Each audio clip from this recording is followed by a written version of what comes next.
Hey all, it is Tirza. I am in my one daughter's room, so the lighting is different. It might actually be changing because she has these little LED lights on her ceiling. That's what she uses for light. I don't know. Anyway, I wanted to make my August update and let you know how the month went. I am now 90 days fully carnivore, a clean carnivore. I have not had dairy except for ghee or butter in 90 days. I have not had coffee. I have had no monk fruit or stevia. Yeah. Shockingly, I will say I don't really notice that much of a difference. And I don't know if that means I should just keep that stuff out or add it back in. It doesn't seem like that much has changed whether or not I've had coffee or sweetener. Although I will say, not having the sweetener has eliminated the sweet tooth a little bit that I still had. So, like before, I would want to do things like, this sounds so gross, but I love it, sour cream with a little bit of sweetener and maybe some cocoa powder, or maybe not. Anything like that where I can say, oh, I'm still keto or it's still carnivore. That really hasn't happened at all, sorry. But I will put all my data now from how my month went. I started August 1st weighing 193.8.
So I weighed 188. That is a loss for the month of 5.8 pounds, so basically about 6 pounds for the month. Kind of bummed out about that, but also I have to recognize that I am in the 100s now. I'm also 43 years old. Weight loss just hasn't been happening as easily as it used to for me in the past, although weight gain happens way easier, which is insane. But I also have to recognize the way I eat contributes to this. And what I mean by that is, if you ever watch Dr. Berry, he says to eat until you're comfortably stuffed.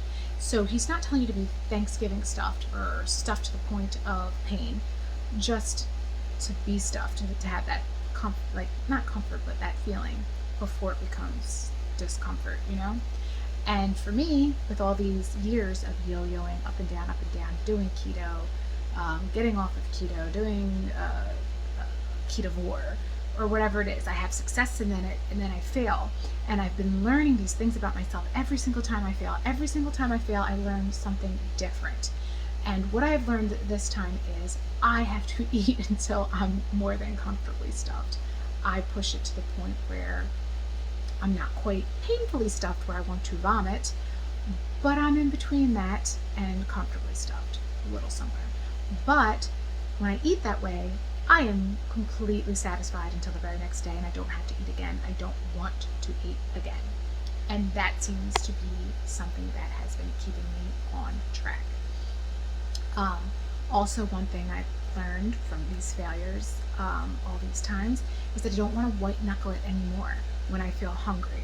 If I feel hungry, even if it's head hunger and it's not legit, if I've taken a walk or drank some water or tried to do other things and I still feel hungry, I eat now, even if that means I'm doing more than one meal a day. I just don't care.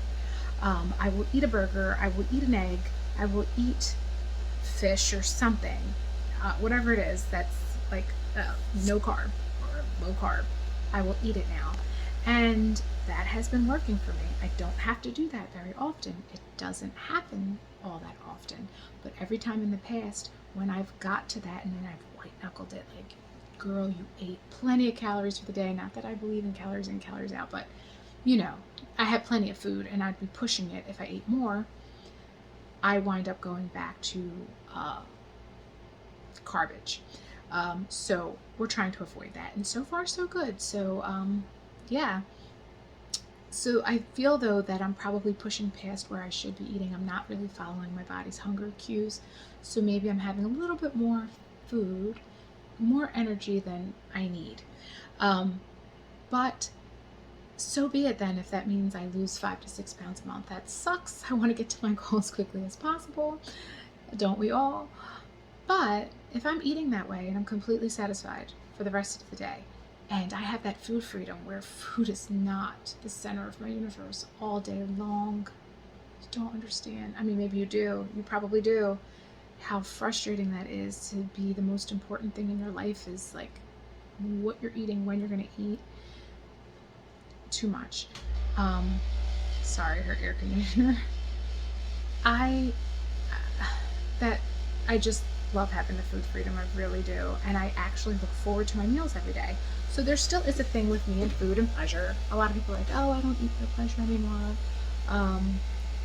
Food is fuel. I agree, food is fuel, but I still look forward to my meals and I still enjoy them, even though they're basically the same thing every single day. So yeah, so 90 days carnivore, what has changed for me? Everyone says, give it 60 days, give it 90 days, you will feel fantastic. You watch people's videos and they have cured and reversed type 2 diabetes. They've put lupus and MS in remission. It is amazing. I don't have a story like that to tell you, but I would not change what I'm doing, at least not now, and I'm definitely going to keep on committing to that December of staying full carnivore, and a strict carnivore without cheese. I will maybe add yogurt and cheese back in later, and that's how I will do things. I will slowly add things back in. But yeah, I was such a bad compulsive binge eater before. Like, it's crazy. I ate 3 pints of ice cream or more a day, plus cakes and cookies and whatever. And it's really funny because I'm not one of those people that dislikes vegetables, because like some people really, carnivore appeals to them because they hated vegetables and the meat was my favorite part, so let's eat the meat. I like dandelion leaves in salad and bitters and like broccoli rabe. I mean, the broccoli rabe has to be like sauteed with some olive oil and garlic and salt, but I like it. Like, I enjoy that. I would be lying if I said I don't like the taste of that. I absolutely do. But when I'm binging, you're binging, I think, because you're devoid of the nutrients and your body is starving, even though you're eating a crap ton of food. But you're starving. But what kills it is the sugar addiction and the carbs, because while you're wanting to eat, your brain is telling you to eat the carbs, because the addiction part of me is making me eat crap food, and then that's just making you more malnourished because you're not getting what your body needs. Your body wants to eat real food. So I will not change that. I will stick to this. I believe, I hope it sticks this time. And if I'm off plan, I'm hoping it's going to be off plan with keto or carnivore. I can't make any promises. I've messed up too many times in the past, but that's where I see myself, and I hope that's where I land. Going forward, I took measurements today. So because the weight loss is probably a little slow, I'm going to see if anything changes with my inches. So I will release that information, I guess, for the end of September, when, or October 1st, when I do my September results. Um, yeah, I don't know what else to say. I mean, I do feel better in some ways. Like, I don't sleep a lot, but yet, so that hasn't changed for me. I've always had trouble. It has nothing to do with carnivore. Um, but I still have a ton of energy, which I didn't have before. So I still have enough energy to do what I need to do for the day. Another thing is the nails. Love the aspect of the nails, because my whole entire life I've never had nails. Never. They're always under the skin, thin, peeling, bending. Now they're still thin, I'm not gonna lie, but they're not like cracking at the corners anymore. They're not peeling, and see, they're not bending like which they would have done before. So that's pretty cool. Less migraines for sure. No IBS, so that is, whew. The food freedom alone is enough to make me not want to change my mind and eat differently. Although, like I said, I can't guarantee that, but I will stay in this realm of eating even if I screw up because of that aspect alone. But the IBS, that destroyed my whole life. Like, I literally have had it since I was about 8 years old, and terribly. It made me not want to leave my house ever. I was agoraphobic because of it for the most part. I don't get to enjoy anything. When my husband and I went to Arizona a couple years ago, a year or two ago, I went off plan because I never ate the food from Arizona, and so I ate everything.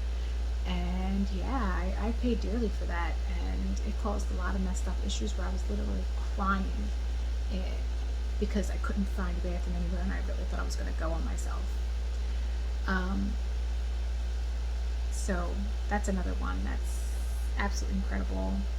So there are some good things, because those two alone would be worth their weight in gold. But I know, like, a lot of people say, oh, 90 days, da, da, da. Well, I'm going to do this for another 90 days, so I'll see if there's anything else I can report. But so far, so good. I'm 33 pounds away from my goal weight, and it sucks because I've gotten here a million times, and I keep on going back in this roller coaster, this loop of up and down, up and down. But like I said, I learned something new every single time this has happened, and I hope that this time I can stick to it and make it work. So this video is getting really long, so I will cut it here. Until next time, guys.